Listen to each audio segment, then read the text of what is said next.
Hello नमस्कार साथियों, आप सभी का स्वागत है हमारे यूट्यूब चैनल पर। आज हम क्लास 10th के एनसीईआरटी मैथ की चैप्टर नंबर 9 जो कि हाइट एंड डिस्टेंस है उसके क्वेश्चन सॉल्व करेंगे। इससे पहले वीडियो हम 10th तक क्वेश्चन सॉल्व कर चुके हैं और आज की वीडियो हम 10th से जो आगे की क्वेश्चन है उनको सॉल्व करेंगे। ठीक है, तो इन्हें सॉल्व करने से पहले दो एंगल होते हैं उनके बारे में जानकारी होनी चाहिए।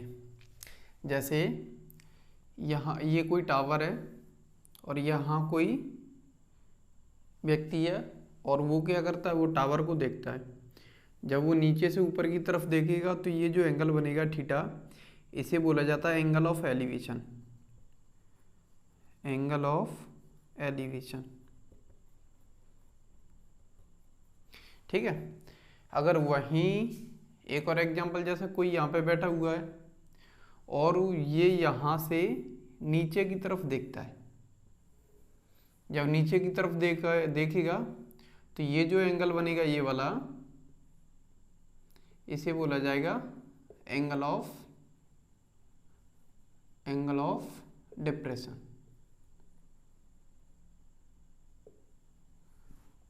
ठीक है, तो ऊपर वाला जो होता है एंगल ऑफ डिप्रेशन होता है, नीचे वाला एंगल ऑफ एलिवेशन होता है। अच्छा देखो, ये वाली लाइन और ये वाली लाइन ये दोनों पैरेलल हैं, तो ये वाला एंगल इस वाले एंगल की रेस्पेक्ट में अल्टरनेटिव इंटीरियर एंगल हो जाएगा, तो ये भी क्या हो जाएगा, थीटा हो जाएगा। तो एंगल ऑफ एलिवेशन हमेशा एंगल ऑफ डिप्रेशन के बराबर ही रहेगा, मतलब जो एंगल ऑफ डिप्रेशन रहेगा वो एंगल ऑफ एलिवेशन के बराबर ही रहेगा। ठीक है, तो चलो आज क्वेश्चन नंबर इसे हमने 10 सॉल्व कर लिया, आज क्वेश्चन नंबर 11 को सॉल्व करते हैं।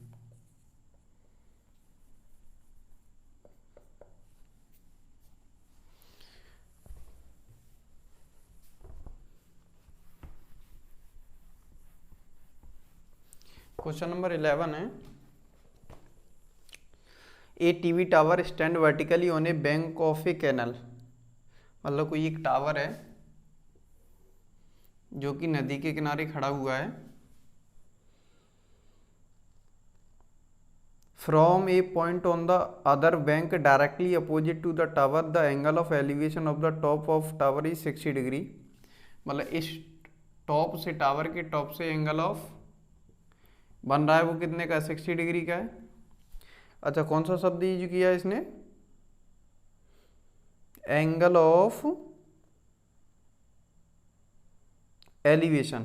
तो एंगल ऑफ एलिवेशन मतलब नीचे जो खड़ा हुआ है वो ऊपर टावर को देख रहा है, तो नीचे वाला जो एंगल बनेगा उसे एंगल ऑफ एलिवेशन कहेंगे। फिर आगे कह रहा है, from the another point 20 metre away from the point on the line joining this point to the foot of the tower the angle of elevation of the top of tower is 20 degree. इस वाले point से 20 metre दूर और इस वाले point से जब ऊपर की तरफ देखता है तो एंगल ऑफ एलिवेशन जो बनता है वो कितने का बनता है, 30 डिग्री का। फिर आगे कह रहा है, find the height of the tower and the width of the canal. देखो हाइट ये वाली, जो अगर मैं ए बी सी और डी, तो इसमें पूछ रहा है ए बी जो कि हाइट है, ये निकालनी है मुझे। और दूसरी विड्थ, विड्थ क्या है, बी सी जो कि किसके बराबर है, बी सी जो विड्थ है, जो कैनल है उसकी विड्थ है वो निकालनी है। ठीक है, तो इसमें मुझे ए बी निकालना है और बी सी निकालना है। तो चलो सॉल्व करते हैं इसमें। देखो इसे निकालने के लिए मैं क्या करूँगा, सबसे पहले तो ये तो वैसे ही आ जाएगा, रेशियो लगाऊंगा और आ जाएगा। तो मुझे कैसे भी करके बी सी निकालना होगा। तो बी सी निकालने के लिए मैं क्या करता हूँ, इन ट्रायंगल ए बी सी में ये 90 डिग्री का है, तो इसमें लगाता हूँ मैं tan theta equal to perpendicular upon base. Tan theta equal to perpendicular upon base.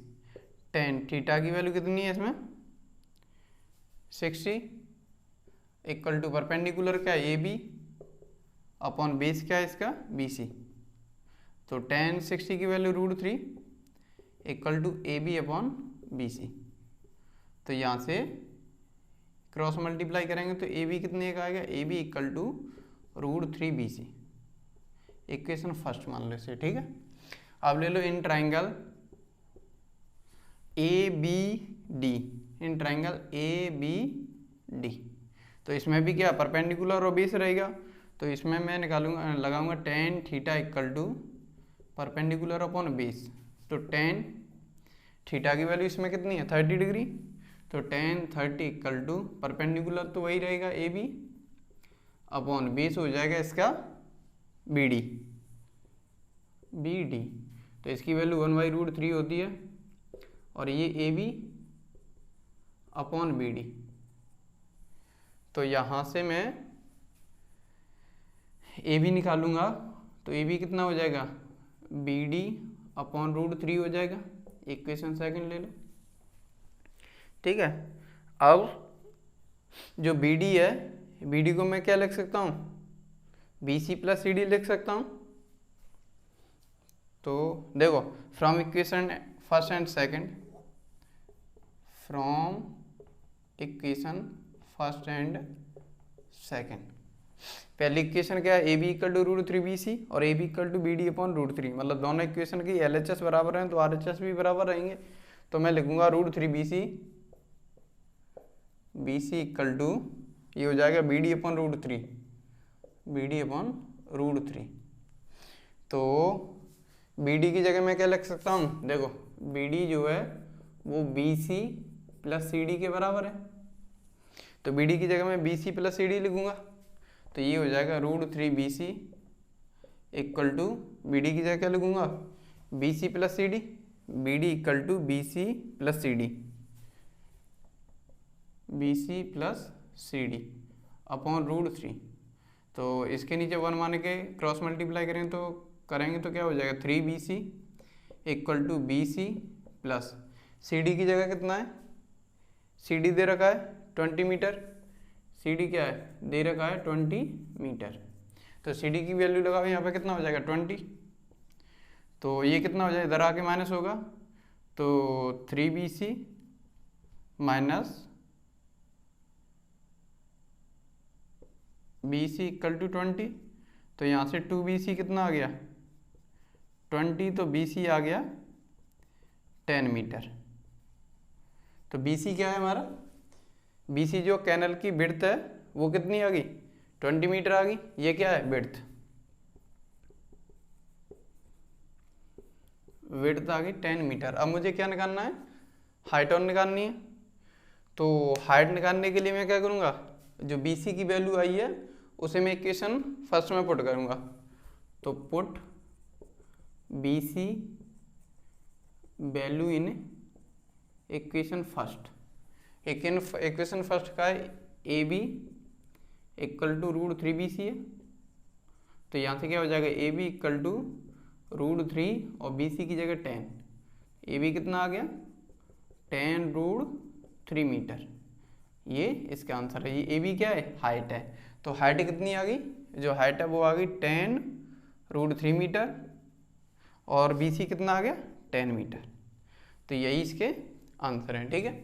Note करो, फिर अगला क्वेश्चन सॉल्व करते हैं।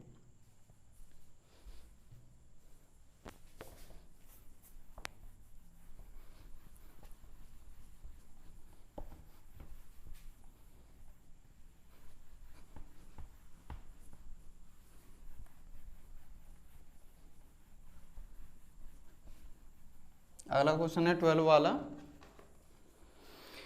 From the top of a 7 metre high building the angle of elevation of the top of a cable tower is 60 degree. देखो question number 12 है, उसमें कह रहा है कि एक कोई 7 मीटर ऊंचाई की कोई बिल्डिंग है और एक कोई टावर है। तो ये कह रहा है जो top of a 7 metre building the angle of elevation of the top of a cable tower is 60 degree. मतलब यहाँ से जो एंगल बन रहा है वो कितने का बन रहा है 60 डिग्री का बन रहा है। एंगल ऑफ एलिवेशन ऊपर की तरफ देखेगा। फिर आगे कह रहा है and the angle of depression of its foot is 45 degree. Angle of depression क्या होता है, जो ऊपर की तरफ बनेगा, मतलब ऊपर से बनेगा, ये वाला 45 का है। अगर ये वाला 45 का है तो ये भी 45 का रहेगा, क्योंकि ये क्या हो जाएगा अल्टरनेटिव इंटीरियर एंगल हो जाएंगे। तो जितना ये रहेगा उतना ही ये रहेगा, पूछ क्या रहा है इसमें, determine the height of the tower, tower की हाइट मुझे निकालनी है। तो नाम दे लो इसे ए बी सी डी ई। तो मुझे क्या निकालना है, मुझे ए सी निकालना है, और ए सी को मैं लिखूंगा A C equal to A B plus B सी।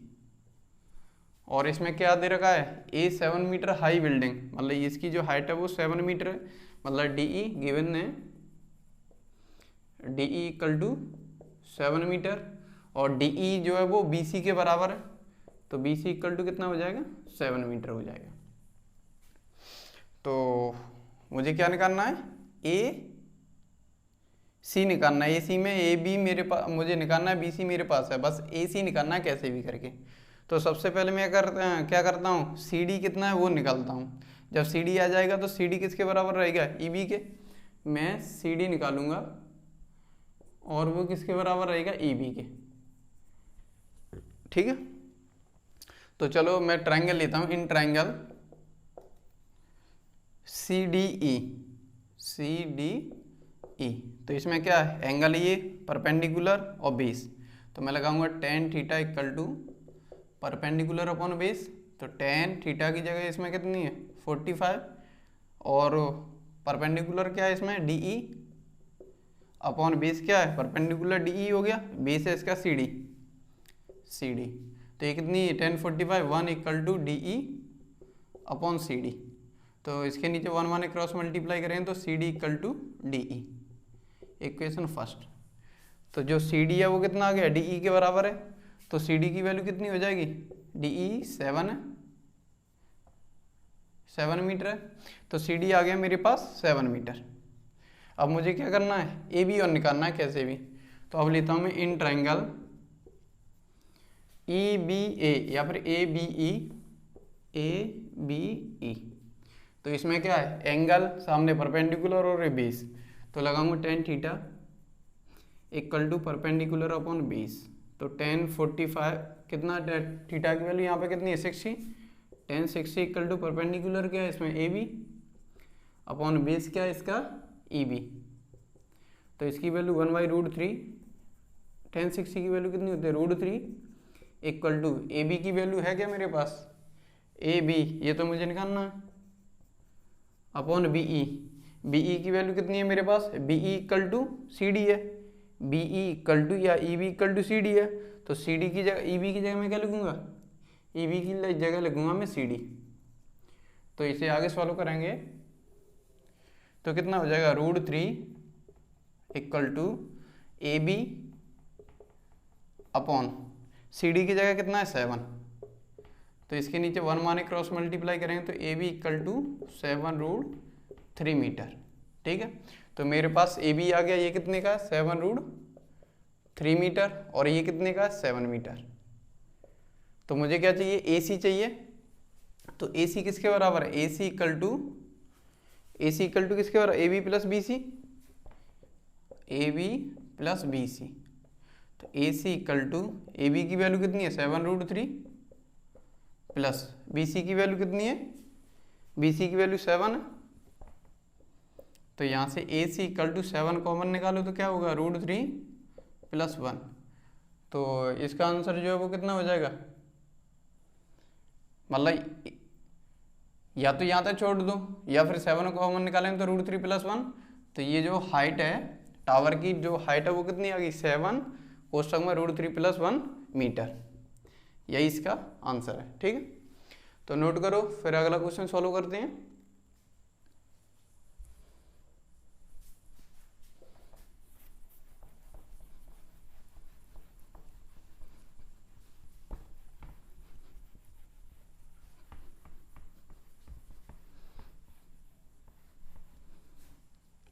अगला क्वेश्चन है क्वेश्चन नंबर 13। क्वेश्चन नंबर 13 है, as observe from the top of a 75 metre high light house from the sea level. देखो कोई लाइट हाउस है, उसकी जो हाइट दे रखी है वो 75 मीटर है। The angle of depression of two ships are 30 degree and 45 degree. देखो जो एंगल दे रखा है वो कितना है, जैसे यहाँ कोई समुद्र है, सी है, तो एंगल दे रखा है 30 degree and 45 degree. If one ship exactly behind the other on the same side of the light house, find the distance between the two ships. तो देखो एक शिप यहाँ पर है और दूसरी शिप इसके जस्ट पीछे है, तो यहाँ से जो एंगल ऑफ डिप्रेशन बन रहा है वो कितने का है, ये वाला एंगल ऑफ डिप्रेशन। तो ये वाला जो एंगल बनेगा वो कितने का है, कितने का दे रखा है 30 और 45, तो ये वाला हो जाएगा 45 का।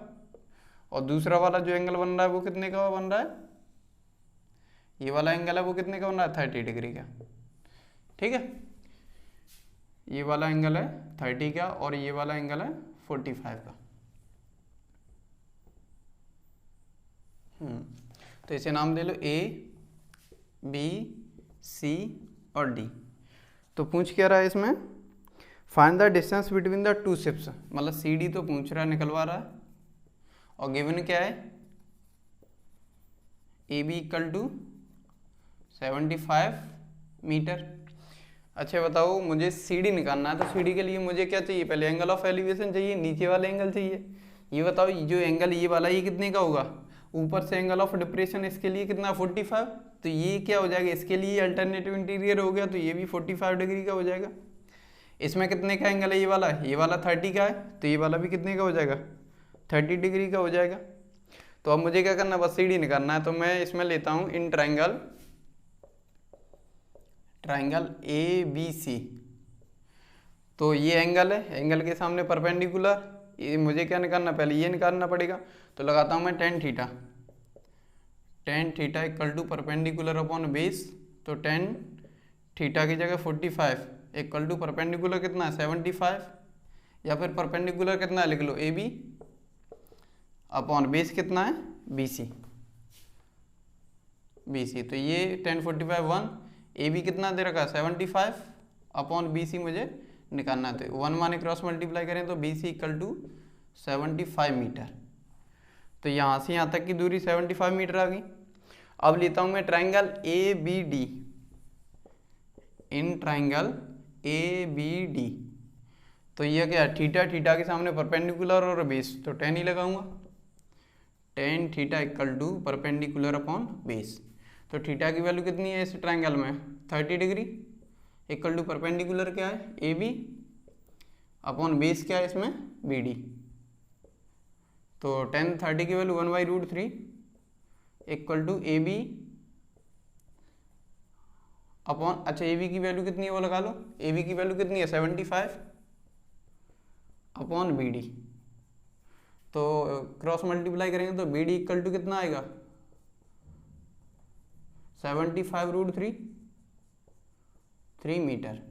तो मेरे पास बी डी आ गया, मेरे पास बी सी है, तो मैं जो सी डी है उसे क्या लिखूंगा, सी डी इक्वल टू ये हो जाएगा B D minus B C. देखो सी डी निकालना है तो मैं क्या करूँगा, टोटल में से इसे घटा दूंगा तो ये सी डी आ जाएगा। तो मुझे निकालना क्या है C D, C D equal to क्या लिखूंगा मैं बी डी, मतलब टोटल में से बी सी घटाऊंगा तो सी डी बचेगा, तो इसे लिखूंगा मैं B D minus B C, B D minus B C. तो C D equal to B D की वैल्यू कितनी है 75√3 माइनस बी सी कितना है 75। तो यहाँ से सी डी इक्वल टू कितना हो जाएगा 75 कॉमन निकालो तो √3 माइनस 1। तो सी डी कितने का आ गया, मतलब जो दो जहाज हैं उनके बीच की दूरी कितनी आई है सी डी, और सी डी की वैल्यू निकल के आई है 75 कोष्टक में √3 माइनस 1 मीटर। यही इसका आंसर है। ठीक है, तो नोट करो, फिर अगला क्वेश्चन सॉल्व करते हैं।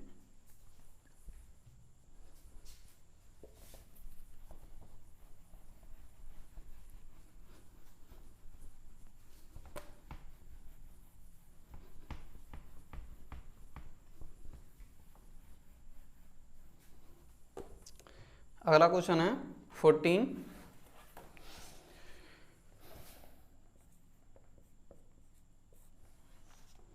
ए 1.2 metre tall girl spot a balloon moving with a wind in a horizontal line at a height of 88.2 metre from the ground.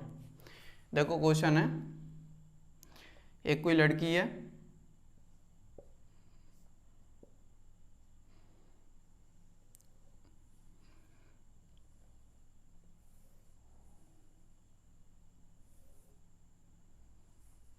लड़की की हाइट कितनी है?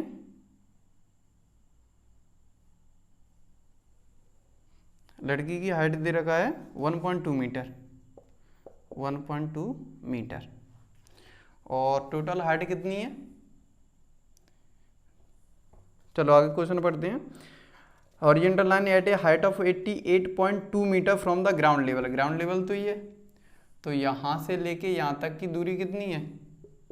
88.2 मीटर, और यहाँ से यहाँ तक ये वाली डिस्टेंस कितनी है? 1.2 मीटर, क्योंकि जितनी लड़की की हाइट ये यहाँ पे भी उतनी नहीं रहेगी, तो ये कितना बचेगा?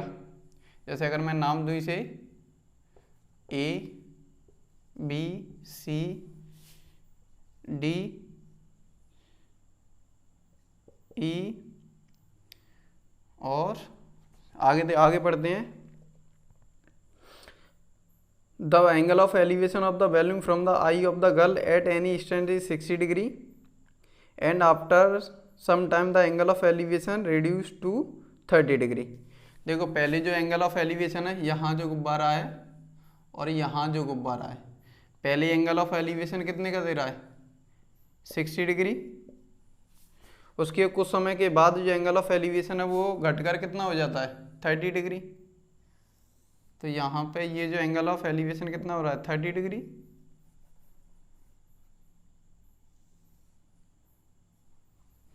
तो पूछ रहा है क्वेश्चन में, find the distance travel by the balloon during the interval. Find the distance, distance कहाँ से कहाँ तक चल रहा है? ये चल रहा है। तो पूछ क्या रहा है क्वेश्चन में? सी डी हमें निकालना है। तो क्या है? ए बी सी डी ई, इस वाले पॉइंट को एफ ले लो, ये ई है, एफ, इसे जी, ठीक है। तो मुझे क्या निकालना है? सी डी निकालना है। तो सबसे पहले तो मैं क्या करूँगा? ए बी को निकालूंगा। देखो इसमें दे रखा है A C equal to A B plus B C.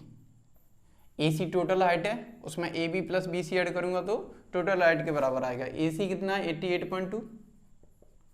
A B कितने का है निकालना है मुझे, प्लस बी सी कितने का है? 1.2 का।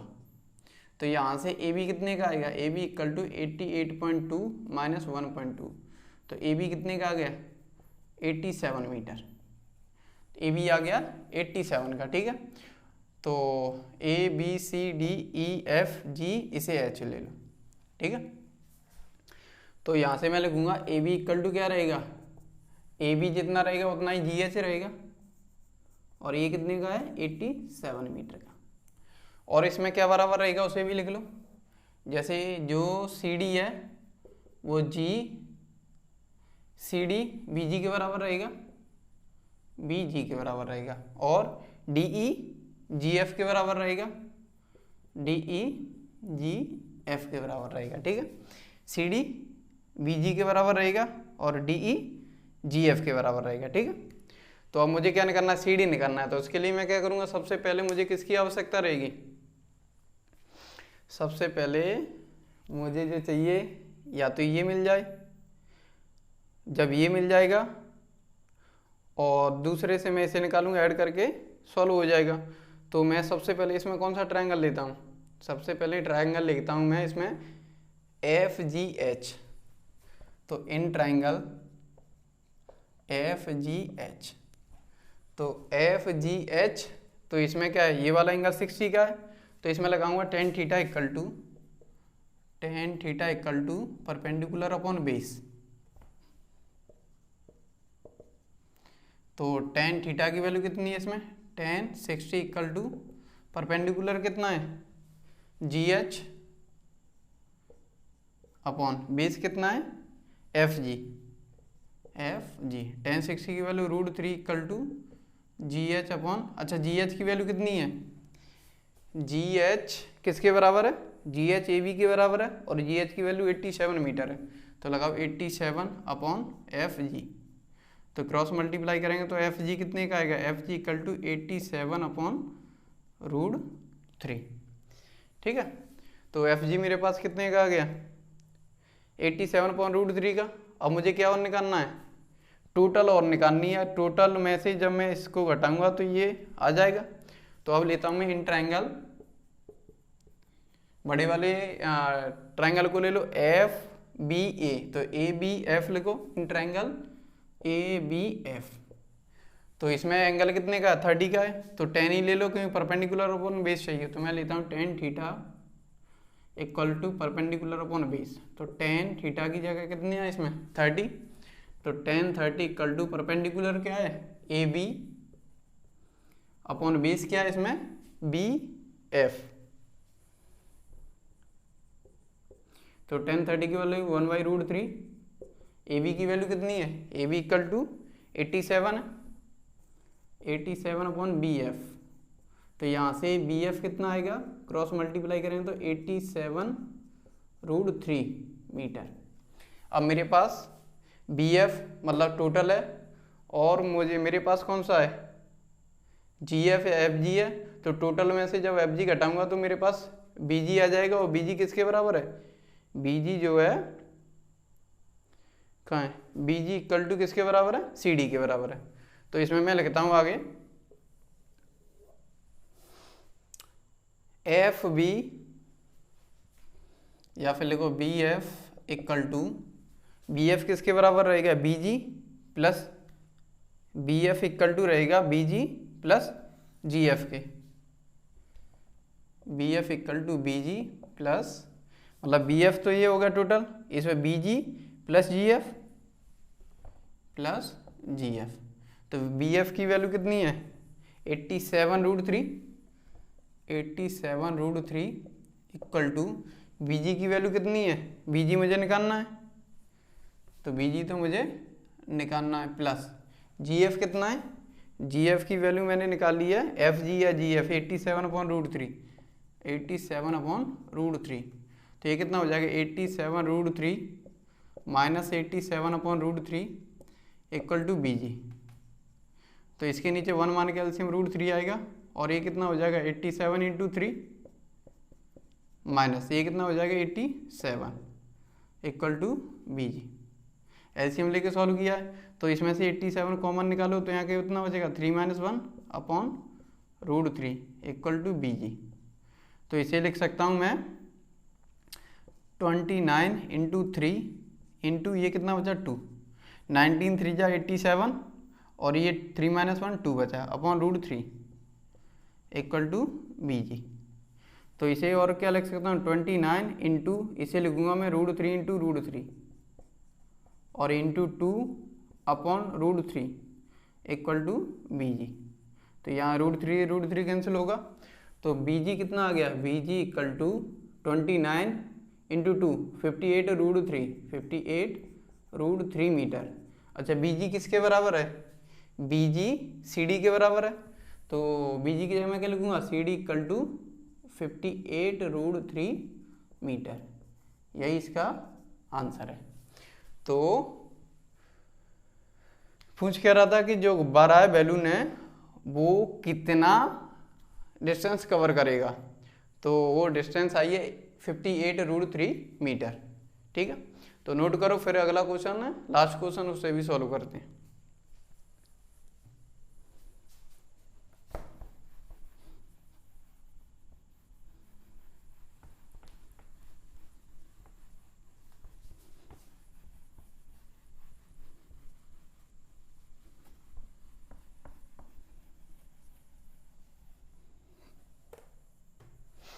लास्ट वाला क्वेश्चन है क्वेश्चन नंबर 15।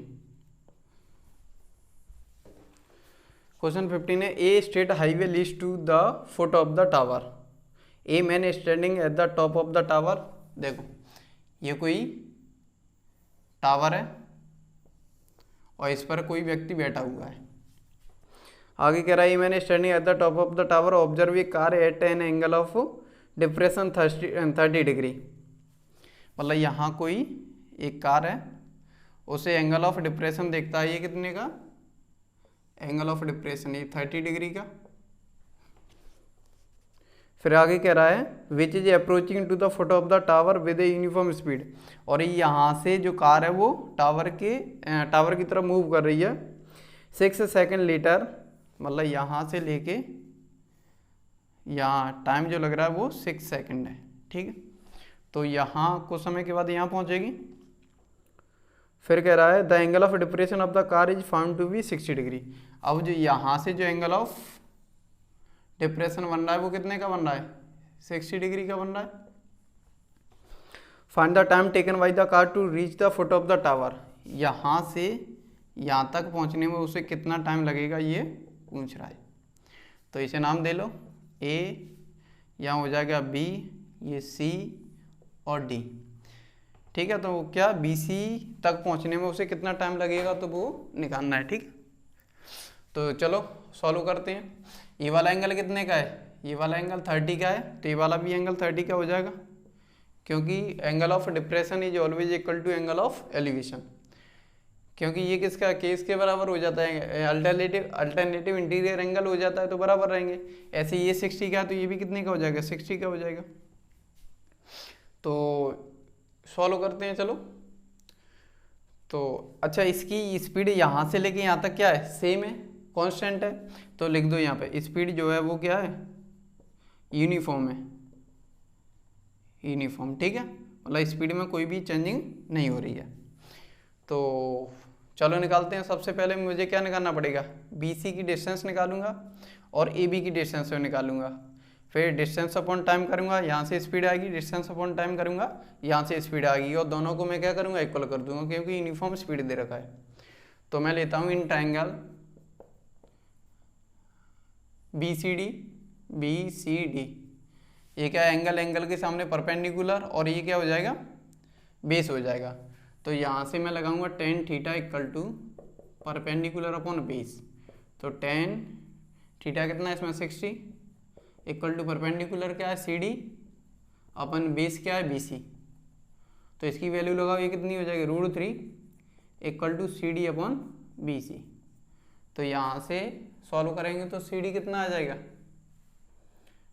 CD नहीं, क्रॉस मल्टीप्लाई करो, BC की वैल्यू निकालो, BC इक्वल टू यहाँ से आएगा CD अपॉन √3, इक्वेशन फर्स्ट मान वैसे। अब ले लो इन ट्राइंगल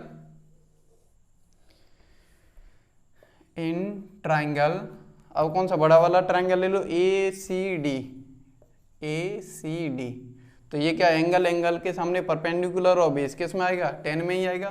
तो मैं लगाता हूँ tan theta equal to perpendicular upon base, तो ये हो जाएगा tan थीटा की जगह कितनी है इसमें 30 इक्वल टू परपेंडिकुलर क्या है CD अपॉन बेस क्या है इसका AC।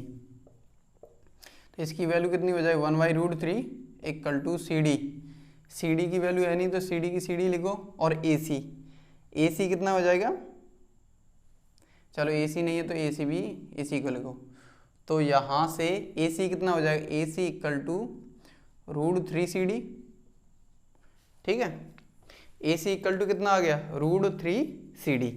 अच्छा ये बताओ, मैं AC जो उसे AB प्लस BC लिख सकता हूँ क्या, AC की जगह लिखता हूँ मैं AC की जगह AB plus BC equal to √3 CD। AC यहाँ से लेके यहाँ तक की जो डिस्टेंस है वो क्या है, AC है, तो AC को मैंने दो भागों में तोड़ लिया, AB प्लस BC। तो अब मेरे पास किसकी वैल्यू है, BC की वैल्यू है मेरे पास, तो BC की वैल्यू लगा दो इसमें, AB प्लस BC की वैल्यू कितनी है, CD upon √3 equal to √3 CD। तो यहाँ से AB कितना आ जाएगा, AB equal to √3 CD minus CD upon √3, इसके नीचे 1 मान के एलसीएम लेंगे तो AB कितना आ जाएगा, AB इक्वल टू √3 एलसीएम आ गया, तो ये कितना हो जाएगा 3 CD माइनस ये कितना हो जाएगा CD। तो आगे सॉल्व करेंगे इसे, तो AB कितना आएगा, AB equal to 2 CD upon √3, इसे इक्वेशन सेकंड ले लो, ठीक है। इसे टाइम T1 ले लो, इसे टाइम T2 ले लो। तो T1 दे रखा है, T2 निकालना है, तो मैं यहाँ से लिखता हूँ SAB SA2B equal to SB2C। अच्छा, दोनों बराबर क्यों लिखे हैं? क्योंकि पहले ही उसने बोल रखा है स्पीड जो है वो यूनिफॉर्म है। तो SAB क्या हो जाएगी? Distance AB upon time, AB के बीच में कितना लगेगा, तो ये हो जाएगा AB अपॉन टाइम T1 है। स्पीड इक्वल टू क्या होता है? Distance upon time. Speed equal to distance upon time, ये फॉर्मूला होता है। तो स्पीड की जगह मैंने क्या लिखा? डिस्टेंस AB हो गया, टाइम T1 हो गया, इक्वल टू ऐसे ही यहाँ डिस्टेंस क्या हो जाएगा? SB2C, तो BC हो जाएगा डिस्टेंस अपॉन टाइम क्या हो जाएगा? इन दोनों के बीच में कितना टाइम लगेगा? T2 माना है मैंने, तो T2 लिखो। AB की वैल्यू कितनी है? AB की वैल्यू है 2CD upon root 3, 2CD upon root 3, और टाइम कितना है? T1। T1 की वैल्यू कितनी है? 6 सेकेंड, 6 इक्वल टू BC की वैल्यू कितनी है? BC निकाला है, BC की वैल्यू हम निकाली है, वो कितनी आई? BC equal to CD upon root 3 आई है, CD upon root 3 upon time T2 मुझे निकालना है। तो इसे सॉल्व करेंगे, इनके नीचे 1 मान के चौथी संख्या ऊपर पहुंचाओ, तो 2CD upon root 3 into 1/6 equal to CD upon root 3 into 1/T2। अब सॉल्व कर, रूट थ्री जाएगा, CD से CD जाएगा, तो कितना बचा यहाँ? 2 बचा, 2/6 इक्वल टू 1/T2। तो इसे 3 टाइम्स जाएगा, तो कितना? 1/3 इक्वल टू 1/T2। तो T2 कितना आ गया? T2 equal to 3 second. यही इसका आंसर है। तो B से C तक पहुंचने में जो गाड़ी है उसको कितना टाइम लगेगा? 3 सेकेंड लगेगा। तो यही आंसर है इसका। तो उम्मीद करता हूँ आपको जो हाइट एंड डिस्टेंस जो क्वेश्चन कराए वो समझ में आए होंगे, और इससे अगली वीडियो में हम जो अगला चैप्टर है सर्कल उसे स्टार्ट करेंगे। तो आज के लिए इतना ही। धन्यवाद साथियों, और जय हिंद साथियों।